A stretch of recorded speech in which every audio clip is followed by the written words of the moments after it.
Imagine your parents' divorce sparking an international crisis, your cousins stealing your throne, your own people rioting in the streets, and half of Europe calling you a heretic, before you've even turned 20. Now imagine finally becoming queen, only for history to remember you mainly as a cocktail. This is the story of Queen Mary the Rye of England, better known, fairly or unfairly, as Bloody Mary. But was she truly the ruthless villain painted in later Protestant tradition? Or was she crafted into a monster by the people who had every reason to bury her legacy? Her nickname is famous, but the motives behind it are far less understood. And by the end of this video, you might realise her name is not nearly as straightforward as the myths make it seem. Before we dive deeper, make sure you hit that subscribe button so you don't miss another deep dive like this, as I have a lot more to show you. And tell me in the comments, would you like to be the topic of conversation 500 years after your death, or rather be forgotten, and why? I'd love to hear your take before we unravel the story. To understand how Mary earned that unforgettable title, we have to rewind, because the journey to Bloody Mary begins long before she ever lit a single pyre. It begins with her father, King Henry VIII, a man whose decisions were so dramatic and far-reaching that the entire English religious landscape twisted and bent around his desires.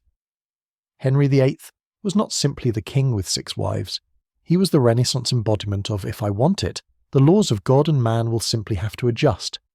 And that mindset shaped Mary from the moment she was born. Mary Tudor entered the world in 1516 as the daughter of Henry VIII and Catherine of Aragon. Catherine was respected, regal, and widely beloved, and her baby girl Mary was seen as a blessing after several tragic miscarriages. But the Tudor family tree was always a little tangled. Catherine had originally married Henry's older brother Arthur. After Arthur's death, Henry married Catherine, an act that would later become the centrepiece of one of the most chaotic legal and religious battles in English history. Henry eventually argued that by marrying Catherine, he had committed a sin so grave that God had cursed his marriage with the lack of a male heir. In modern terms, this would be like a man divorcing his wife because she used to date his brother, and then insisting the only way to fix the relationship with God is to rewrite the Constitution. It sounds absurd, but Henry was dead serious. Henry VIII wanted a son with the same desperation that a modern influencer wants a verified check mark. Mary, intelligent and talented as she was, simply wasn't the boy he longed for. And as the years passed, Henry's fixation on securing a male heir grew into a political obsession. He petitioned the Pope for an annulment, insisting his marriage was invalid. When the Pope refused, Henry decided he no longer needed Rome's approval. He tore England away from the Catholic Church, proclaimed himself the head of the new Church of England, and forced the entire country to accept his change of heart, not out of theological enlightenment, but because he wanted to swap queens. While Henry was reinventing Christianity to suit his marital needs, Mary found herself caught in the fallout. She adored her mother Catherine and refused to acknowledge Henry's new wife, Anne Boleyn, as queen. This did not endear her to anyone in power. In a stunning reversal, Mary was declared illegitimate, stripped of her title, separated from her mother, and placed into the household of her infant half-sister Elizabeth, the living symbol of the marriage Henry insisted God wanted all along. This was the Tudor version of your dad divorcing your mum, marrying a woman barely older than you, and then forcing you to babysit the new baby they had together, while publicly announcing you're not his child anymore. And all of England was watching. Anne Boleyn herself considered Mary a threat. Mary refused to acknowledge Anne's authority, and Anne, already paranoid about the fragility of her position, pressured Henry to deal with Mary harshly. Mary lived under the constant fear that she might be executed. Every day was uncertain, every ally felt temporary, and every moment could be her last. When her mother died alone and isolated, Mary was not permitted to visit her. The emotional scars of these early years ran deep, creating a woman who clung fiercely to her faith, her dignity, and what she believed was righteous order. To understand Mary's later decisions as queen, you cannot ignore the psychological forging that happened here. Mary did not grow up with gentle guidance or political security. She grew up learning that religious loyalty could determine life or death, that rulers could redefine truth as easily as they changed spouses, and that those who swerved from the right path could be discarded, disgraced, or destroyed. These experiences hardened her convictions. Trauma does not excuse cruelty, but it certainly explains the roots of the steel in her character. By the time Henry VIII died, Mary had survived the downfall and execution of Anne Boleyn, the short-lived reign of Jane Seymour, and the complex politics of succeeding stepmothers. Her younger half-brother Edward VI, the son of Jane Seymour, ascended the throne as a boy king. Edward was raised by fiercely Protestant guardians who took England much further from Catholic tradition than Henry ever did. Mary remained openly Catholic, and her relationship with Edward was strained. She was his elder sister, yet politically she was a liability. Edward's advisers attempted to force Mary to abandon her Catholic practices, even ordering her to stop hearing Mass. Mary refused with a quiet stubbornness that foreshadowed the determination she would later display as queen. When Edward fell gravely ill at only 15, panic surged among his Protestant advisers. The thought of Mary, a Catholic, ascending the throne was unimaginable to them. They feared she would reverse their reforms, threaten their power, and restore ties to Rome. Their solution was to bypass Mary altogether and place Lady Jane Grey, Mary's Protestant cousin, on the throne. Jane, a scholarly and devout young woman, became the centre of a political scheme she never asked for. She was proclaimed queen, but Mary did not step aside. She rallied thousands of supporters, marched toward London, and in a matter of days overturned the coup. The people cheered her name. The streets celebrated her. For a brief moment, Mary Tudor was the hero of the realm, the rightful heir who had defeated her enemies with determination and dignity rather than bloodshed. Mary's coronation in 1553 was greeted with genuine enthusiasm.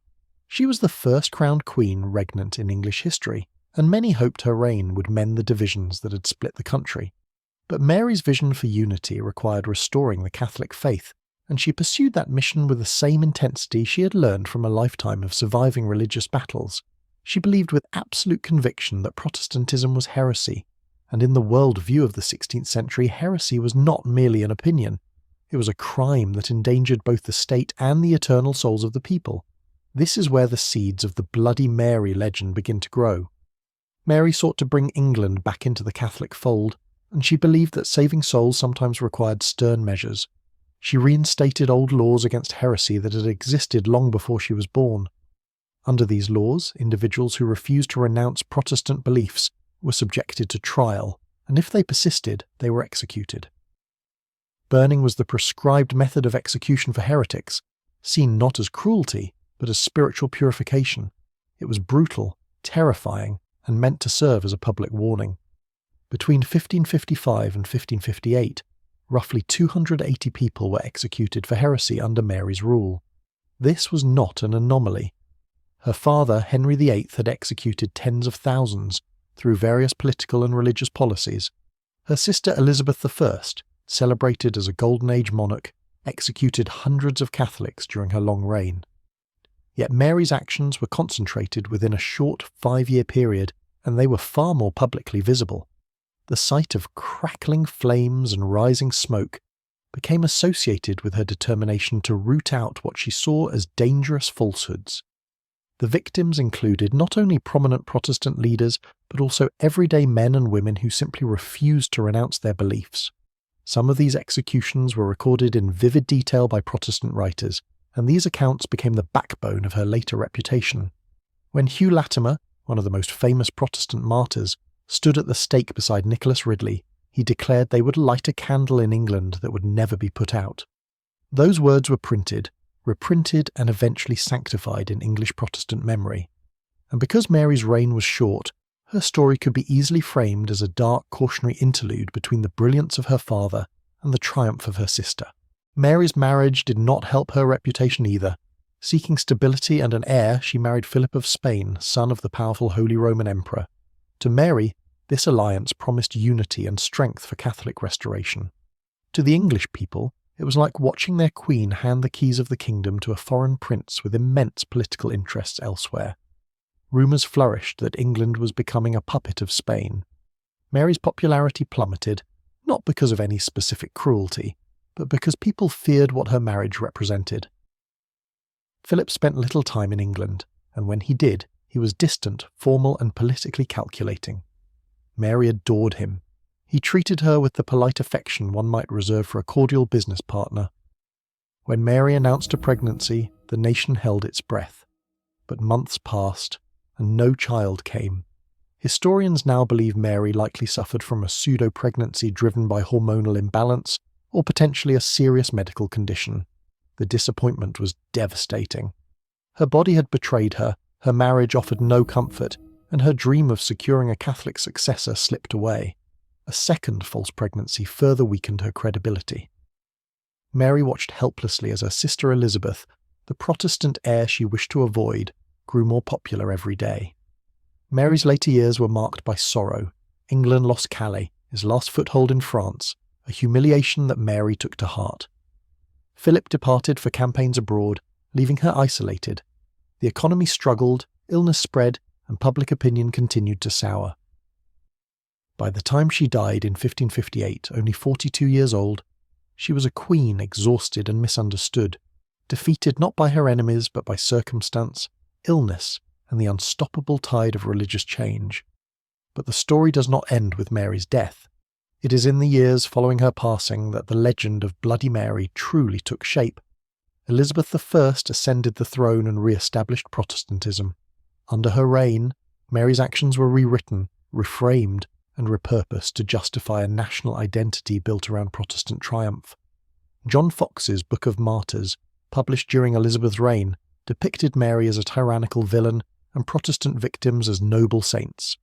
This book became a staple in English households for centuries.